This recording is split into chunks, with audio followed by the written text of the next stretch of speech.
Përshëndetje dhe mirë se vini në Timon, programin e makinave. Pas pak, premiera e Mercedes a klasit të ri në Amsterdam. Porsche Panamera Sport Turismo bëhet hibrid. Dhe fit i Hondës për të ardhmen.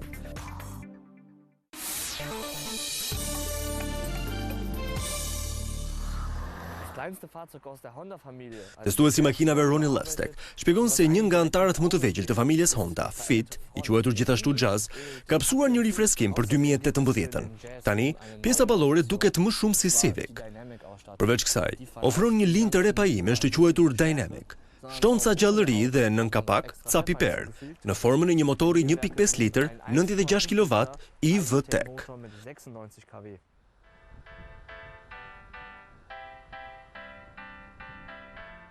Dhe pikërisht kjo ishte ajo çka tregu po priste, një version i fuqishëm i makinës së vogël më në fund. Më parë, kjo makinë me benzinë me 4 cilindra ishte në dispozicion vetëm me një limë paimesh. 96 kW e makinës së re për qytet, me rrota të parme aktive, e çojnë atë nga 0 në 100 km/h në vetëm 8.7 sekonda dhe arrin një shpejtësi maksimale prej 190 km/h. Vetë Honda e vlerëson konsumin e karburantit me 5.9 litra për 100 km. Fuqia përçohet përmes një transmetimi manual me 6 shpejtësi, me raporte të marsheve në xhiro të ulta.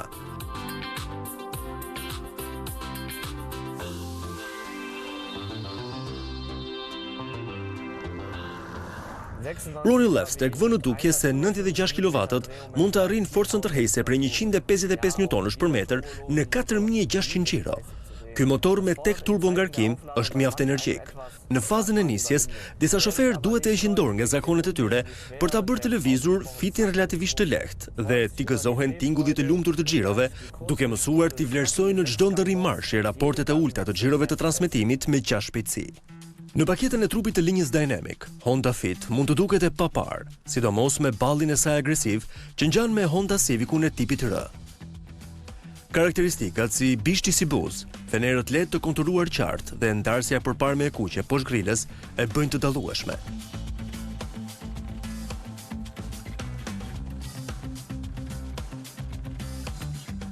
Panelet dinamik ansor dhe disjet e zi 16 inç plotësojnë imazhin sportiv.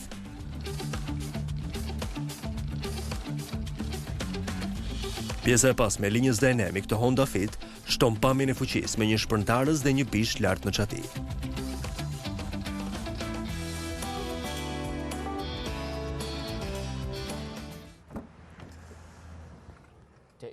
Ronnie vëren se brendësia e Honda Fit është e njohur për zhërvjellësinë e saj. Ndenset magjike mund të jenë të palosura poshtë për të formuar një sipërfaqe të sheshtë për hapësirën e ngarkesës, me fundin e ndenseve që ulet deri në 2 sheme. Dhe nëse duhet të fusni objekte të mëdha brenda, si për shembull një tavolinë, ju mund ta palosni plotësisht lart ulsen. E njëjta gjë vlen për të ndyra ndenset natyrisht, gjë që e bën ngarkimin shumë më të thjeshtë.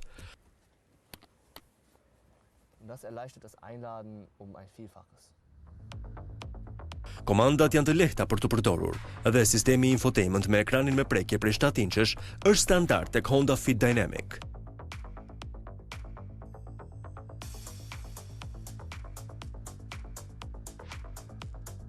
Gjithashtu, standard tek Honda Fit Dynamic janë ndihmësit e ndryshëm të shoferit, duke përfshirë një sistem aktiv frenimi për qytet, i cili me shpejtësi deri në 32 km/h frenon automatikisht për të parandaluar aksidentet ose për një paralajmërimi për plasje. Ka ndihmës për mos dalje nga kursia dhe njohës të trafikut, kontroll udhtimi dhe një ndihmës për dritat e gjata.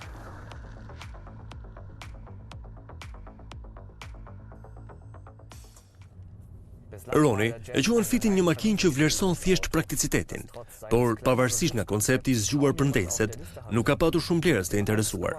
Tani, motori e-hibrid 1.5 litësh i ka dhënë më shumë gjallëri. Makina është e shkathët dhe e përballueshme, ndaj e meriton një provë, sidomos për paketën e re të fiksimit të xhirove të motorit. Në Gjermani, Honda Fit Dynamic e re listohet me më pak se 20.000 euro.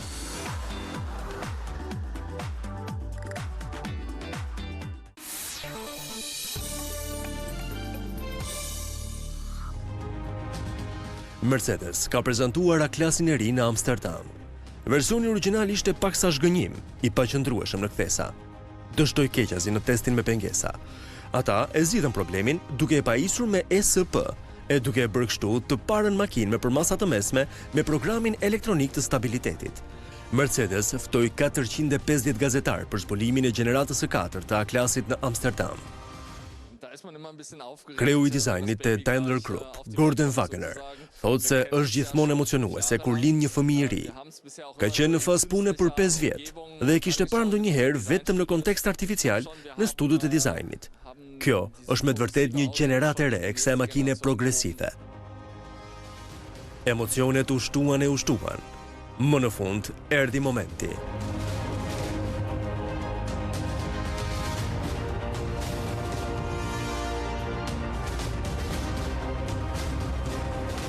Dhe ja ku është A-klasi ynë tërësisht i ri. A-klasi original ishte si kuti, i lartë dhe i paqëndrueshëm, që nga brezi i tretë, kjo çështje u la pas krahve. Gjenerata e 4 është bërë nga e para. Kjo është një sfiduese drejt për drejt për Volkswagen Golfin, udhëheqësi i tregut në segmentin e makinave të mesme, të paktën në Gjermani. Shumë prodhues kanë kërkuar ta rrëzojnë dhe deri më tani kanë dështuar. Mercedes i ri është i pajisur me teknologjinë e fundit.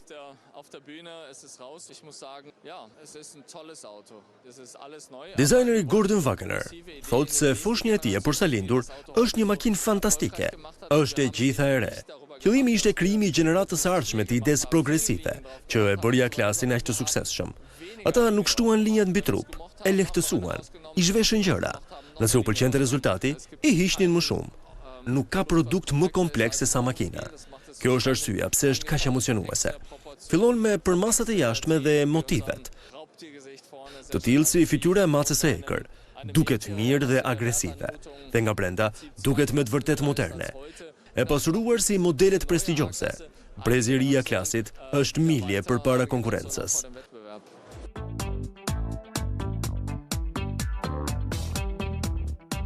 Hey Mercedes. Është i pari Mercedes që prezanton teknologjinë e fundit prej modeleve luksoze të S-klasit. Prodhues të tjerë, si Fordi për shembull, e kanë ndjekur prej kohësh një strategji të tillë, si një mënyrë për të joshur të rinjt të blejnë makinat e tyre.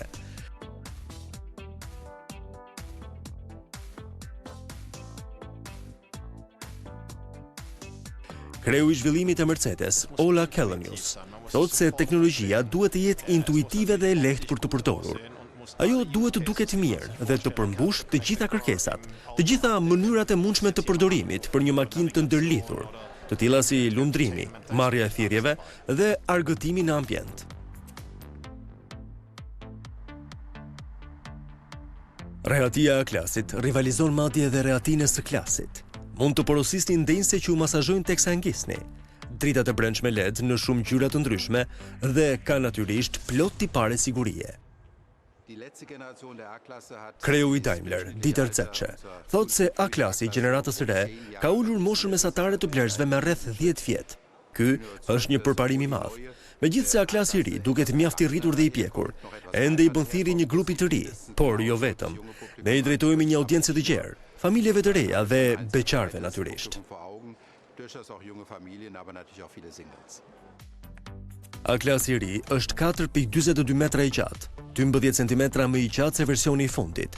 Kabina është më e gjerë dhe bagazhi është zmadhuar me 30 litra në 370. A-klasi krenohet me motor krejtësisht të rinj dhe të dy versionet benzinë dhe naftë kanë filtra për pastrimin e grincave.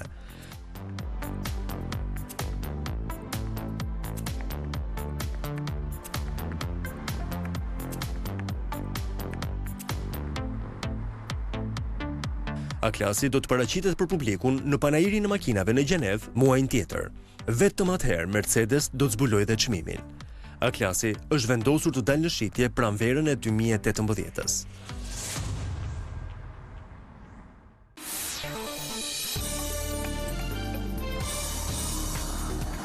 BMW ka nxjerrë një SUV të ri të vogël, X2. Ka një hund të pazakont, me një riinterpretim të grilës tradicionale si dy veshka të BMW-s. Është e përmbysur, më e gjerë në pjesën e poshtme se sa lart dhe e rrethuar me krom. X2-shi vjen natyrisht si version me të gjitha rrotat aktive.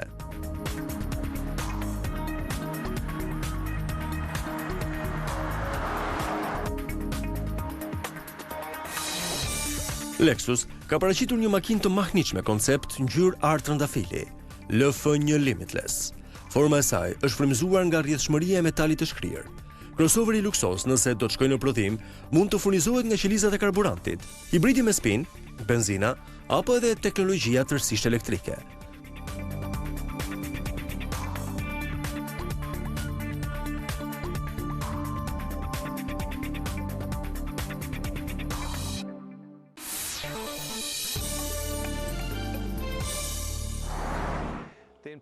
Testuesi i makinave Klaus Nitwitz kujton se Porsche nxorri një Panamera hibride me spinë disa kohë më parë, por ky është një model krejtësisht i ri dhe unik, i quajtur Panamera Turbo S e-hibrid Sport Turismo, dhe mbart fuqinë që i shkon emrit. Një total prej 680 kuajsh fuqi. Kjo hap mundësi krejtësisht të reja. Sport Turismo mban të njëjtat përmasa dinamike dhe element elegant dizajni si limuzina sportive Panamera.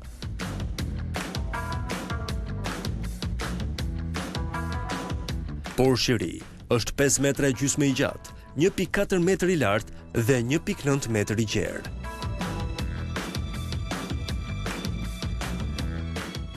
Bishti i çatis, shiriti i gdhendur sportiv në mes dhe sistemi performant i shkarkimit me 2 grupe tubash të dyfisht përkufizojnë pjesën e pasme. Integruar në një shirit horizontal janë logoja Porsche dhe dritat e pasme LED. Bishti i çatis ul rezistencën e ajrit dhe konsumin e karburantit në shpejtësi që arrin 170 km/h. Klaus Nitwitz thotë se vetë emri Panamera Turbo S e-hibrid Sport Turismo bën më shumë zhurmë se sa vetë makina, sidomos kur e ndez në regjimin elektrik. Rrezja e përshkimit për gjithë elektriket është 50 km, por pastaj, derisa bateria të karikohet plotësisht, statistikisht, ndoshta keni arritur në destinacionin tuaj, shpesh vendin tuaj të punës, brenda këtij intervali, domethënë.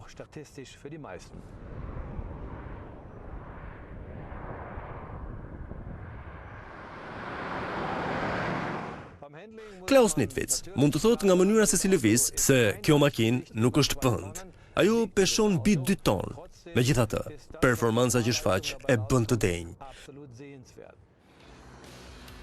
Me një prodhim total prej 500 kW-sh, kjo përfaqësuese e serisë Panamera mund të shkojë nga 0 në 100 km/h në 3.4 sekonda, vetëm pak më shpejt se xhirot e motorit. 850 Nm/m fuqizojnë të 4 rrotat aktive. Dhe grupi i prodhimit të fuqis, me motorin V8, 4 litra, biturbo dhe motorin elektrik, e zhvendosin 5 dyërshin 2.3 tonësh mbi rrugë, sikur të ishte një makinë lotër. Konsumi karburantit vlerësohet te 3 litra për 100 km, edhe pse në praktik është pak ndryshe.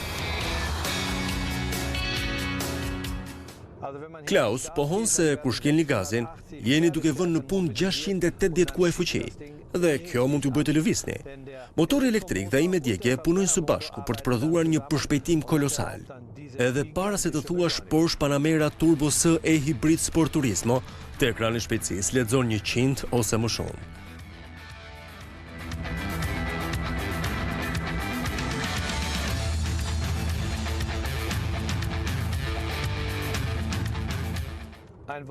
Klaus i hedh një vështrim brendësisë dhe gjykon se çdo gjë duket e cilësisë më të mirë. Ekrani është i madh me teknologji me prekje dhe rrëshqitje. Gjithçka nevojitet.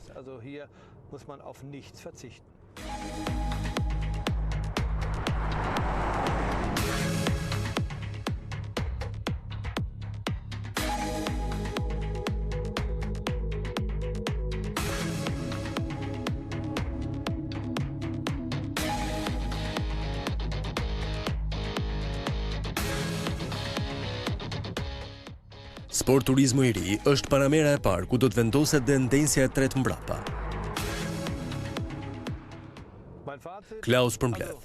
Nëse ju pëlqen sportive dhe në të njëjtën kohë miqësore, Panamera Turbo S e-hibrid Sport Turismo mund të jetë zgjidhje e duhur, por do ju duhet të jepni rreth 190.000 euro shitësit të Porschit.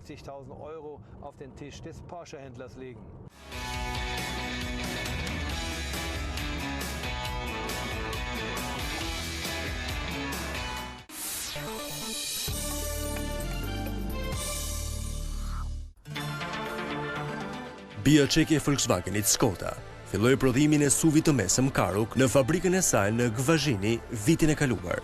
Një vit më parë, ajo filloi prodhimin e Seat Atecës atje. Të dy modelet ndajnë të njëjtën platformë dhe janë të lidhur ngushtë. Pra, çfarë e përcakton Karoqun?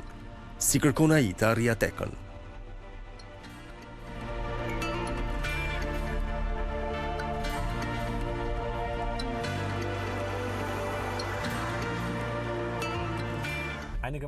Modelet bazë të Seat dhe Skoda kanë të njëjtin motor 1 litrësh me benzinë me 3 cilindra. Do të sakosh që të marrë shpejtësinë, por mund të bëni goxha përparim sapo ta marrë. Por një motor më i madh s'do ishte ide e keqe.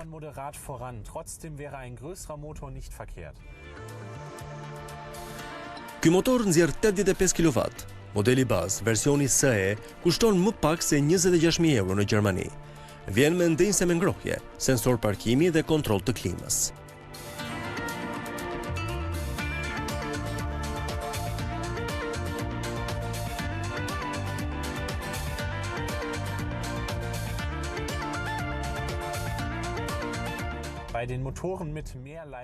Dallimet bëhen të dukshme në versionet më të fuqishme. Atca gjithashtu vjen me një motor 1.4 dhe 2 litra, por deri më tani, i vetmi varianti Karoq është një TSI 1.5 litër me çaktivizim të cilindrit. Është më i frytshëm në konsum krahasuar me Seat Atecën. Ndërsa Seat ka marrë rrugën sportive, Skoda është më shumë për rehatin, cilësinë e materialeve dhe pamjen.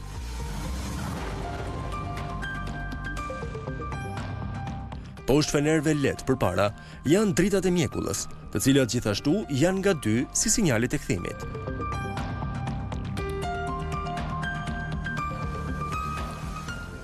Karoq dhe Atca duken të ndryshëm si nga para ashtu edhe nga pas, por anash janë shumë të ngjashëm. Për ardhsi Karoq jeti ishte shumë i dallueshëm.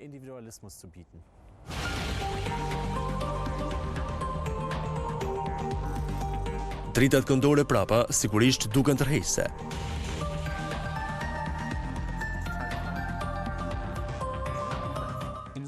Pajisja infotainment e Karoqut është shumë e përparuar. Është më e mirë se Atecas dhe bën luksozin Volkswagen Tiguan të duket si dal mode. Të tre SUV-ët janë natyrisht kushërinj, të bërë nga i njëjti grup.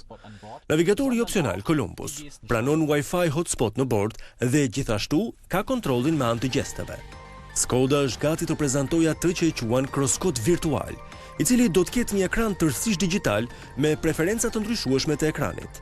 Harta e navigatorit mund të shfaqet midis instrumentave të tjerë dhe ka element të këndshëm, të tillë si ky elektrik dore në bagazh. Për mua, pikat e forta të Skoda Karoq janë ndenjset e pasme Varioflex, të cilat vijnë si shtesë opsionale dhe nuk janë të disponueshme tek Seat Atca, thot Andre. Mund të palosni mbështetjen përpara ose të zhvendosni përpara gjithë ndenjsen, secilën veç e veç. Dhe nëse hapni 2 kapse, mund të hiqni fare vendet. Pa ndenjset, bagazhi është 180 litra më i madh se sa ndenjset e palosura përpara. Varioflex kushton 390 euro në Gjermani dhe ka edhe më shumë.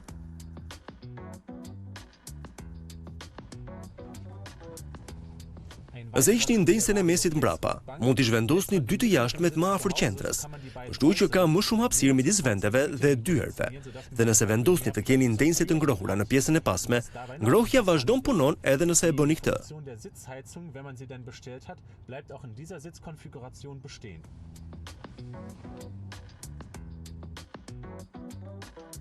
Në ndenjset e pasme ka një pikë kontakti për funksionin paralajmërues të rripit të sigurimit. Punon si do që t'i rregulloni vendet, mjaft e zgjuar. Por përveç Varioflex, a është Karoq më i mirë se Atca?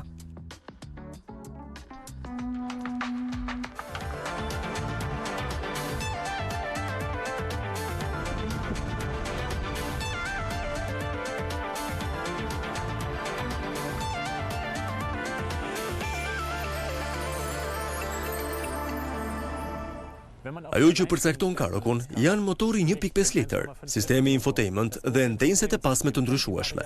Nëse nuk ju duhen këto, atëherë do t'ishte e vështirë të zgjidhni midis këtyre të dyve. Ndaj, ajo që do të këshilloja unë, thot Andre, është që të konfiguroni një Atca dhe një Karoq ashtu siç e dëshironi makinën tuaj, dhe pastaj të krahasoni çmimet.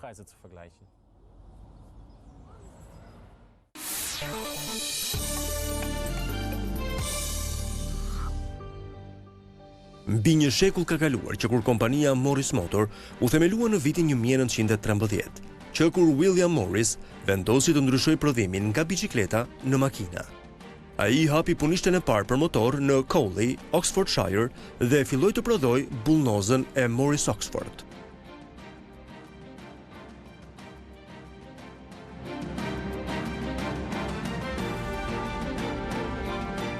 Pak original kanë bjetuar. Njëri është në pronësi të Hermann Joseph Moiser. E tia ishte një nga të fundit e serisë Bullnose ndërtuar në vitin 1926. U pasua nga seria Flat Nose apo hund shtypur, e cila kishte një radiator tradicional të sheshtë. Kjo bëri që makinat duke pothuajse si çdo gjë tjetër në atë periudhë. Ishte forma si kanistër e radiatorit që i dha emrin Bullnose apo hundtemi. Ashtu si nga jashtë, nga brenda mund të shquash atë ndjenjën britanike të elegancës. Ndenjse ngjyrë krem dhe paneli prej druri, duket se të sjellin ndërmend një varg me vela. Shpejtësia është shënuar në milje në orë. Hermann Joseph ka shtuar kilometrat në orë rreth kornizës së jashtme. Kur numëron ndenjset, 4 persona mund të futen në torpedon e hapur me 2 vente. Hermann Joseph kishte arsyet e tij shumë estetike për të zgjedhur këtë makinë të veçantë. Ai e dinte atë që po kërkonte.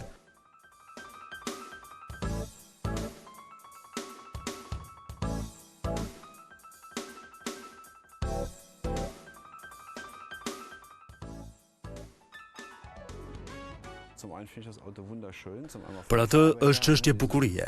Së pari për shkak të ngjyrës, vendosja e të zezës dhe gështenjës në kontrast me konturet e nikeluar. Ai ka qenë gjithmonë i hipnotizuar nga makinat, por donte të zotronte atë që nuk e sheh në çdo cep. Por të ishte gjithsesi në një çmim të përballueshëm. Ai e përshkruan veten si konsumator mesatar, kështu që ishte me fat që mundi ta blinte makinën dhe ta ngiste. Dhe Cowley paraqiti rastin, sepse çmimi ishte i pakapshëm. Ai ka qenë shumë interesuar për makina cilësore epoke prej disa vjetësh, kur papritmas kapi këtë buburrec, vërtet të veçantë, krahasuar me makinat e vjetra, apo makinat e paraluftës, siç thon anglezët.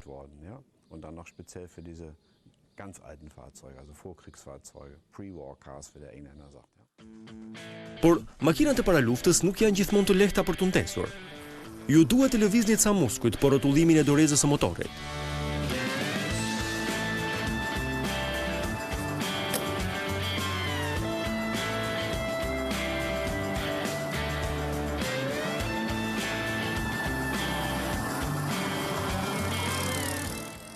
Më shumë se 100 vjet më parë, William Morris po synonte të bëhej një prodhues i njohur i makinave me cilësi të lartë. Por ai nuk ishte as ndonjë inxhinier i shkolluar, as ndonjë shofer entuziast garash. Makina e tij e parë mbështete thjesht e përvojë e tij praktike. Deri në vitin 1912, ishte gati të vinte në praktik planet e tij dhe gjeti një investitor. Në atë kohë, industria e automobilave dhe tregu po rriteshin me hapa të mëdhenj dhe konkurenca ishte ashpër. 64 krijues makinash filluan në mes të 1911-s dhe 1914-s. Por vetëm 46 vepronin ende në vitet më vonë. Midis tyre ishte William Morris. Hermann Joseph vjen rrotull plot gëzime gjallëri me Cowleyn e tij, edhe pse nuk ofron shumë sa i përket luksit.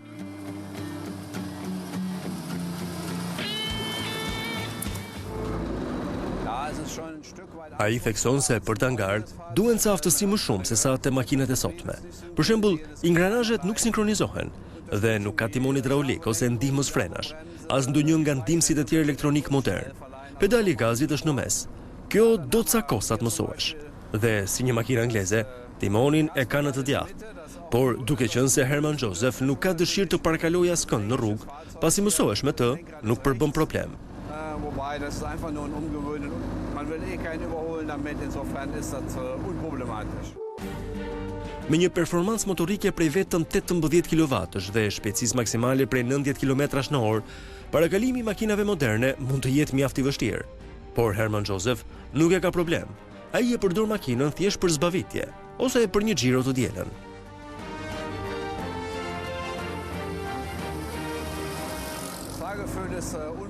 Për të, përvoja është e bukur sa s'mund të përshkruhet, sidomos teksa ecën gjatë. Askush nuk mërzitet kur ai fiksohet te 50 apo 60 km/h. Ai ka dalë vetëm për të shijuar erën, natyrën dhe diellin. Sa i përket vozitjes të paktën, nuk mund të imagjinoj asgjë më të mirë. Do dhe pak vite të tjera derisa kolli i tij të festoj ditëlindjen e 100. Herman Joseph po pret me padurim festën.